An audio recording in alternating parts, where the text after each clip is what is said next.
Hello friends, welcome to Pavithra life style. நம்ம இன்றைக்கி இந்த வீடியோவில் பீர்க்கங்காய் வச்சு கூட்டு எப்படி செய்கிறதுன்னு தான் பார்க்க போகிறோம். இது டேஸ்ட் சூப்பராக இருக்கும். சூடான சாதத்தில் நெய் ஊற்றி இந்த பீர்க்கங்காய் கூட்டு வச்சு சாப்பிட்டோன்னா சூப்பராக இருக்கும். நீங்களும் ட்ரை பண்ணி பாருங்கள் இதே மாதிரி. வாங்க எப்படி செய்கிறதுன்னு பார்த்துடலாம். இது செய்கிறதுக்கு நான் ஒரு பீர்க்கங்காவை இந்த மாதிரி தோலெல்லாம் சீவி எடுத்து வச்சுருக்கேன். இதை நம்ம கட் பண்ணிக்கலாம். இந்த சைஸில் கட் பண்ணி வச்சுக்கோங்க. இப்போ அரைக்க வேண்டியது என்னென்ன பார்த்துடலாம். 2 பத்தை தேங்காய், 4 காஞ்ச மிளகாய், 1/2 டீஸ்பூன் சீரகம், 1 டீஸ்பூன் சோம்பு, இது எல்லாத்தையும் அரைச்சி தனியாக வச்சுக்கலாம். இப்போ ஒரு கடாயில் 1/4 கிளாஸ் அளவுக்கு தண்ணி ஆட் பண்ணிவிட்டு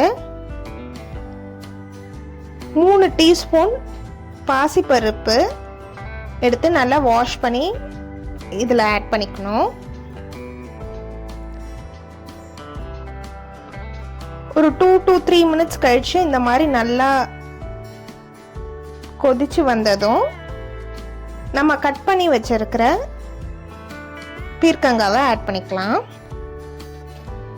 இது ரெண்டுமே சீக்கிரம் வெந்துடும், அதனால ஒரே டைம்ல ஆட் பண்ணனாலும் ஆட் பண்ணிக்கலாம். இந்த டிஷ்க்கு தேவையான அளவு உப்பு ஆட் பண்ணிக்கலாம். 1 டீஸ்பூன் மஞ்சத்தூள் ஆட் பண்ணி நல்லா கொதிச்சதும் ஒரு 5 மினிட்ஸ் கழிச்சு நம்ம ஆல்ரெடி அரைச்சி வச்சிருக்கிற தேங்காய், காஞ்ச மிளகாய், சோம்பு, சீரகம் அந்த பேஸ்ட்டை ஆட் பண்ணிக்கலாம். ஆட் பண்ணி நல்லா கலந்து விட்டுட்டு பச்சை வாடெல்லாம் போடுற வரைக்கும் கொதிக்க விட்டுறணும். அதே சமயத்தில் பீர்க்கங்காவும் அந்த பாசிப்பருப்பும் நல்லா வெந்திருக்கான்னு பார்த்துக்கணும். இப்போ தான் நம்ம சேனலை ஃபஸ்ட் டைம் பார்க்குறீங்கன்னா மறக்காமல் சப்ஸ்கிரைப் பண்ணிக்கோங்க. அப்படியே பெல் ஐக்கனை ஆல்ல வச்சுக்கோங்க. அப்போ தான் நம்ம போடுற ஒவ்வொரு வீடியோவும் நோட்டிஃபிகேஷனாக வரும். இந்த தண்ணியெல்லாம் நல்லா வற்றி குக் ஆகி வர அளவுக்கு நம்ம மூடி போட்டு வேக வைக்கலாம்.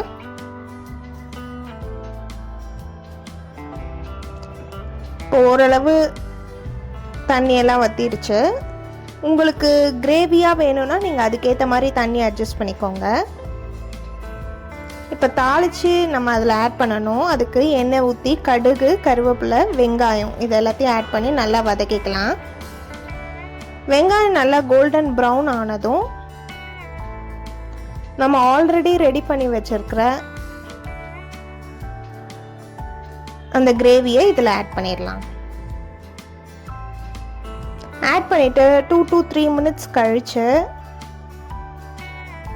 கொத்தமல்லி போட்டு ஆஃப் பண்ணோன்னா நம்மளோட டேஸ்டான பீர்க்கங்காய் கூட்டு ரெடி ஆகிடும். இதே மாதிரி நீங்களும் ட்ரை பண்ணி பார்த்துட்டு எப்படி இருந்ததுன்னு கமெண்ட்ல சொல்லுங்க.